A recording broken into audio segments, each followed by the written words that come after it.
Give us a nod. Hi, good morning. Good morning, everyone. And welcome to the Nassau University Medical Center Health Watch radio show.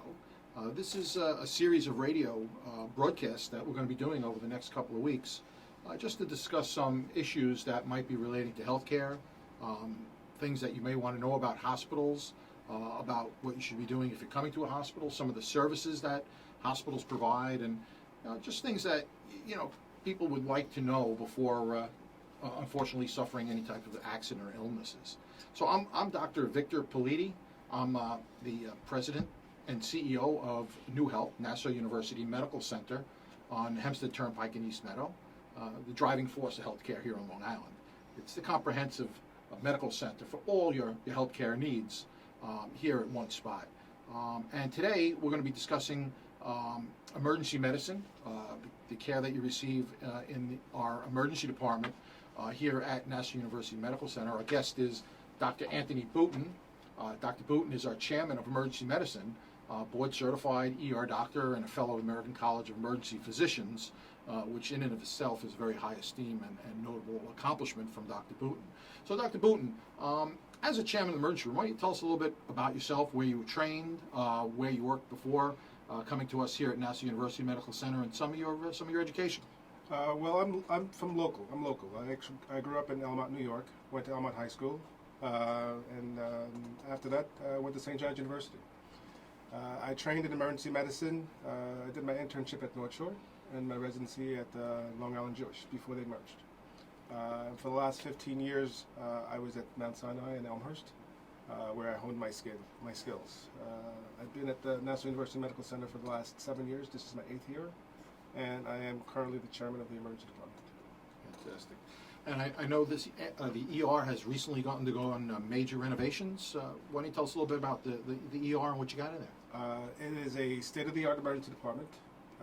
We have 33 brand new emergency rooms, single units with a television set in them and a computer. It's a single unit. It can house more than one person, but it's usually for one person, and your families can be in there. We have 10 isolation rooms. We have 2 brand new trauma units, and we also have several resuscitation rooms. Oh, fantastic. So when was this built? How old is it? It's about 3 years old. And from what I understand, this is the level 1 trauma center. This is the trauma center in Nassau County. You have a heliport. We are blessed here at Nassau University Medical Center. We have things that other hospitals don't have.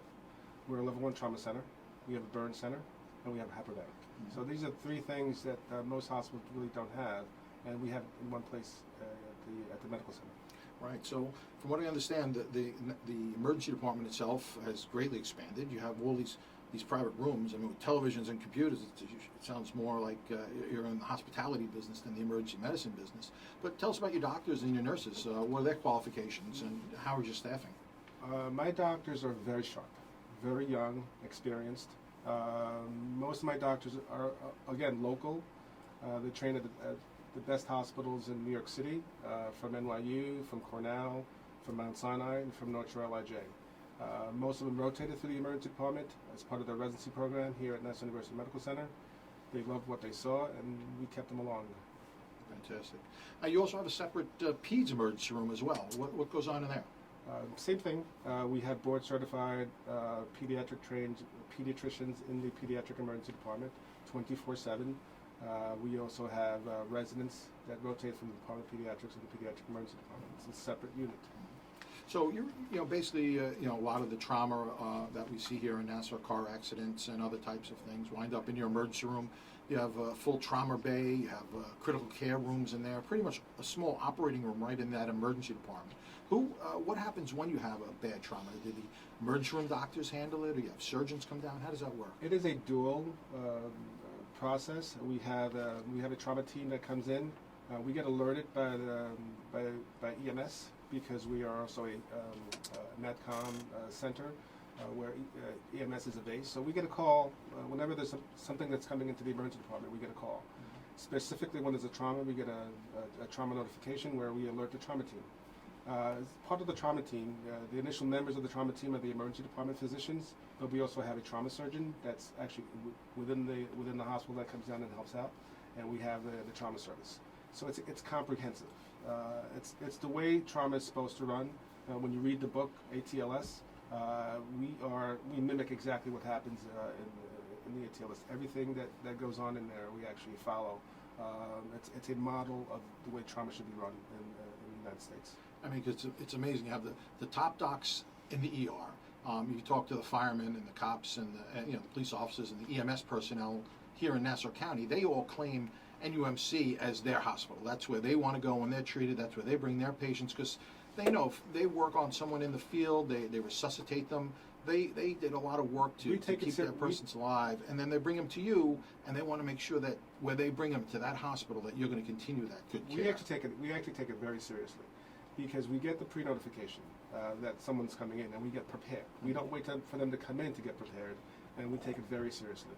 And you're correct. The police officers and the firefighters, they do prefer to come here when they're injured, whether it's their family members themselves or their colleagues.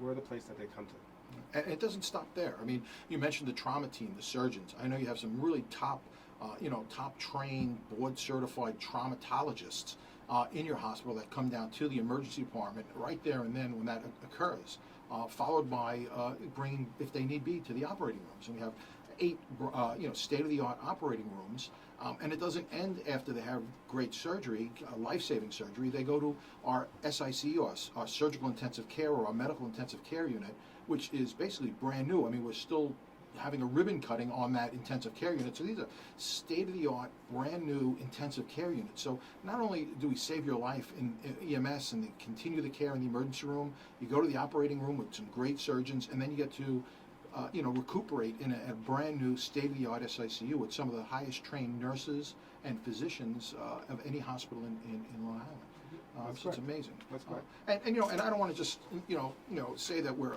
this trauma center, because you are, but this also goes for everything else. We're also a stroke center. I know we received the highest award from the American Heart Association for stroke center. We also received the highest award from the American Heart Association for heart failure and cardiac ailments, as well as many other accolades that the hospital has recently received. Leapfrog Group gave us an A in patient safety. And when we say patient safety, we don't mean that you're not going to trip and fall. We're talking patient safety that we prevent infections from occurring.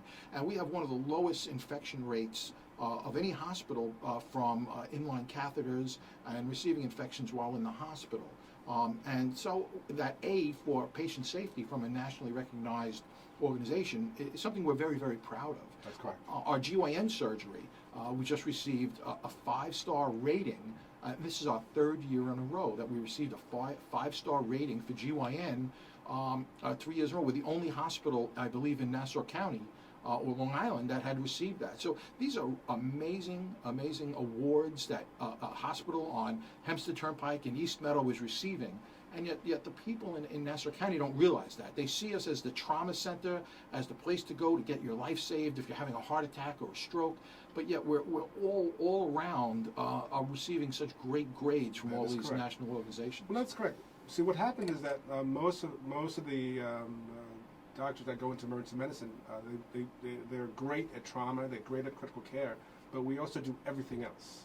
So we have to be good at everything else. And so from your colds, your cough, your lacerations, your broken bones, we are well-rounded in the emergency department. And within the hospital, we have full service, and our staff is second to none. You mentioned orthopedics. Again, another surgical subspecialty. And again, we have one of the greatest orthopedic groups located right in the hospital. So 24 hours a day, 7 days a week, any type of sprain, strain, fracture, any type of musculoskeletal injury that you're concerned about, not only do you come to the emergency department, but you get to see a board-certified orthopedic physician if the case requires it. That is correct. That is correct. You also have, and you mentioned bumps and bruises and sniffles and coughs. We have what's called a fast track. Why don't you explain to everyone listening what a fast track is? It's part of the emergency department. It's where we take the low acuity patients in and we take care of them. We try to get you in and out as quickly as possible, almost like an urgent care center, where you see a board-certified emergency physician or a clinician, and we expedite your care. If you need suturing, we can suture at site. If you just have a cold and cough, we can take care of that. Anything that's minor, we can take care of that and get you in and out 24 hours a day. So you have 24-hour a day, what they call fast track or urgent care area in your hospital. That's more, manned by a board-certified physician. And what would be a normal turnaround time? If I walk in the door, I walk into NUMC, come in off Hempstead Turnpike, I'm greeted by a greeter, and she'll send me into the fast track. What's the procedure, and how long does something like that normally take? It all depends if you need X-rays or not. If it's just very if it's fairly routine, half hour it should be a turnaround time. The door to see a physician should be 15 to 20 minutes the most, and we get you out within half an hour. And so if someone needs an X-ray, it may take a little longer to get the X-ray and get the X-ray read by one of our radiologists. Is Correct. Excellent. And so, you see a lot of the urgent care centers, opening up in the area, and they serve a great purpose for these colds and flus and stuff. But what would be the determining factor for someone to go to, say, one of these urgent care centers as opposed to coming to your fast track, to your hospital? Well, in the emergency department, it's actually, we don't stop at just what we see. What presents as something that's maybe simple, maybe a little more complex. So we have other services that we can actually provide, whether it's an ultrasound, an X-ray, a CAT scan, an MRI, blood test. So there are other things that you may require that you're not sure that you require when you walk into one of these urgent care centers or the emergency department. And so there are other things that you may need, whether it's also a consultant, whether it's an orthopedist, a GYN specialist, a surgeon. There could be other things that you need, and we have it available as opposed to just being able to take care of it. So I, right upper quadrant pain, maybe a little nausea, vomiting. I'm not sure what's going on. Not feeling so well. So if I go to your hospital, you'll have a ultrasound tech, for example, 24/7. Or if I have a headache or I'm feeling a little dizzy, and I need a CAT scan because God forbid it's a bleed or a stroke, you'll have a CAT scan 24/7. Actually, our ultrasound suite and our CAT scan suite are actually right around the corner. They're actually part of the emergency department. So we have a brand new 360 slice CT scanner in our emergency department. And we also have an ultrasound room that's manned 24 hours a day by an ultrasound tech. So as you mentioned CT slice, why don't you explain a little bit what that means? It's one of the fastest CT scans actually on Long Island. It's a top-notch CT. You can do cardiac, at some point you may want to speak to our Chairman Chairman of Radiology. Yeah, I think we may put him on the list. All right. So he can update you on what's going on with the CAT scanner.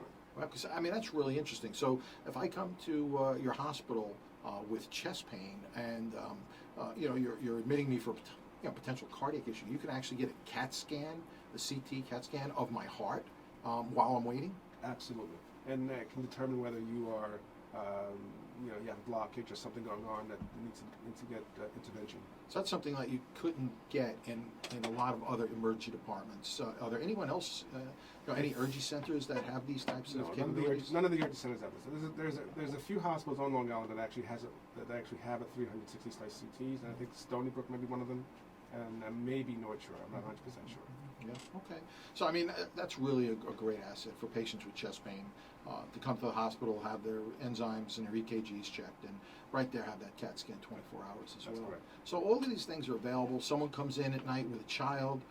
You'll have a pediatrician, a board-certified pediatric specialist. We have a board-certified pediatrician 24 hours a day in our emergency department, along with emergency medicine physicians. So coming in with a kid, with pediatrics, and you see a pediatrician. What a concept. Yes. Yeah, fantastic. And you have surgeons and specialists available for potential problems that might arise for these patients. We have every service that you can possibly think of in the hospital, 24/7. How's the food? I eat there all the time. You think about patients when they come in, and we expect the medical care to be the finest. We expect the medical care, the nursing care, to be the best. And there's lots of hospitality issues with hospitals that really, when you go visit mom in the hospital, you're concerned. It's like, does the TV work? Is the blankets or the beds comfortable? In our emergency department, you can actually, we don't have visiting hours. That's because you can actually be in the room You can have as many people as you want in the emergency department in the room with the patients, and it doesn't really affect the other patients because it's a single occupancy room that allows you to have more than 4 or 5 people in the room with you at any given time. So you mean it's not a stretcher every 3 feet with a curtain in between? You actually have an You actual have built-out you have a private room. with a door. You have a private room, again, with a television set and a computer within the room. Right. And hopefully, you know, if you're really sick, Great medical care. yeah, you'll get the care. If you're there waiting for a test and results, you can relax and be comfortable with your family in that room. And you mentioned also the blood tests are available 24/7, so you don't have to wait for the results of these things to come back. Is that correct? Results of the tests that you order? You know, they'll just come back right away. You don't have to wait till the next day. They come back relatively quickly. Right. Fantastic. Sure. Okay. So, you know, Dr. Boutin, you know, the emergency department, everybody dreads the fact that one day they might have to go to the emergency department, that they get ill to the point where they have to call an ambulance to go to the hospital. It's one of those unfortunate things, but it's part of life, and we should be prepared for it. So, I mean, is there anything you could recommend to the listeners so that if they do have to go to the hospital or the emergency department, it'll make that a more seamless transition? It makes it, you know, easier for the staff to get some information, and you know, basically leads to some better care for the patient. You're correct. It is very stressful when you have to see a physician, especially in the emergency department. And so if you prepare, you can never prepare for an emergency, but you should always be prepared for something. And so, if you're relatively sick and something's going on at home, it's always important, if you can, to call 911 so they can get you to the emergency department or to the hospital. And when you get there, they're going to be asking the same questions over and over again, and there's certain things that you need to have to be prepared. One of them should be, the name of your doctor, maybe the telephone number of your doctor. Have a list of your medications if you have it. If you have a heart problem and you've had an abnormal cardiogram, you should probably have a copy of your cardiogram with you. That's usually helpful. Have somebody there that can advocate for you, whether it's a family member or a name of a family member and that knows what's going on. Right, so someone that help answer some questions, make some phone calls, let some loved ones know that you're at the hospital. But that's important. So something like an index card that has your doctor's name and his phone or cell phone on it, and maybe a list of your medical conditions. You have asthma, you have heart condition, you have some other types of problems which are important that the physician must know. Allergies, if you're allergic to anything, that should be written there as well. So, when you give this card to the nurse on triage and she looks at it, she can see right away you're allergic to penicillin or allergic to certain types of medications, a list of the medications and the dosages also, right? The dosages that's important. Would help as well, so that we can transcribe that onto your record so that when you do feel better, that we could start you on your regular medication before we discharge you home as well. Absolutely. Family history, any of these types of questions that will really help you to speed the process in an emergency. God forbid something's going wrong.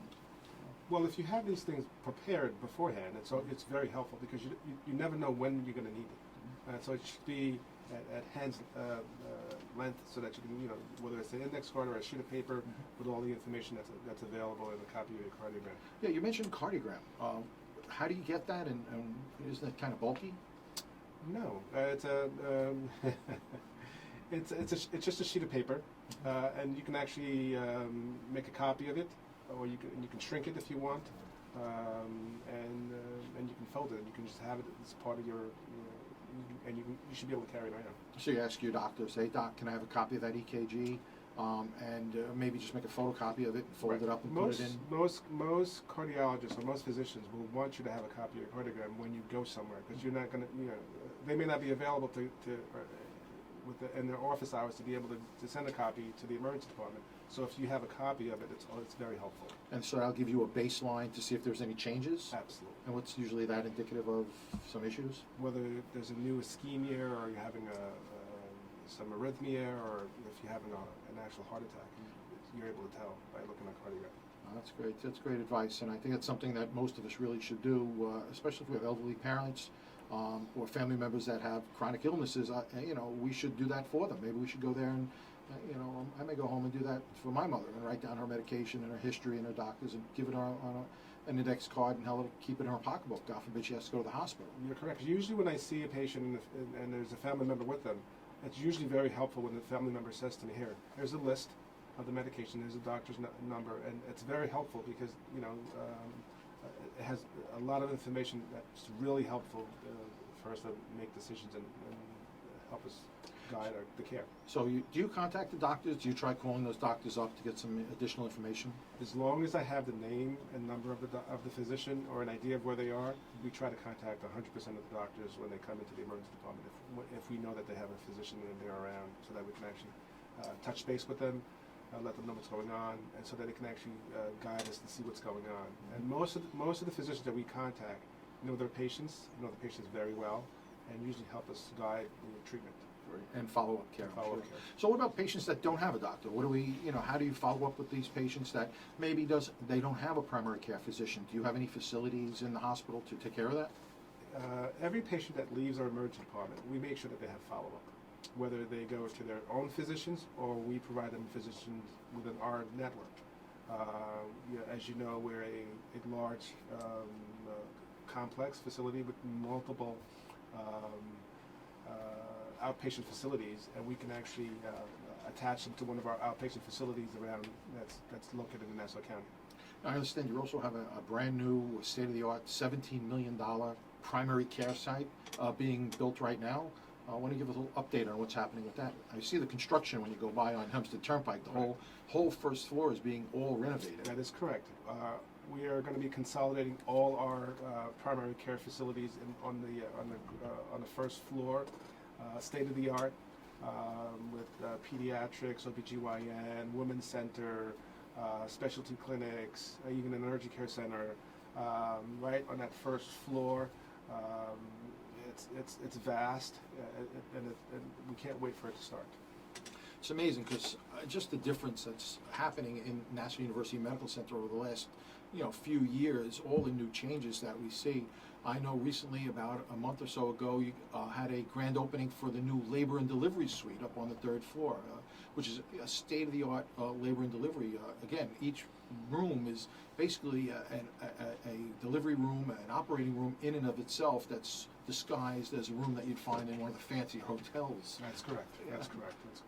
And we have those delivery suites. We have our adjoining maternity rooms, and we talk about OBGYN and deliveries, and our hospital has one of the lowest cesarean section rates of any hospital in New York. As a matter of fact, we are so low that we challenge other hospitals in some smaller states throughout the country, and that's a sign that our physicians, our OBGYN doctors, are able to prepare the patient and deliver the child, the infant, through a normal vaginal delivery instead of a cesarean section, and has much less complications, and the children it's less traumatic on the child. That's correct, and that's 24 hours a day, state of the art, and they're always up to date, sharp, and whenever we need them in the emergency department, they're right there. They're right there. Other things that you have, you mentioned before, but we didn't really expand on. Tell me, we have the only burn center in basically in Nassau County. Yeah. So we have,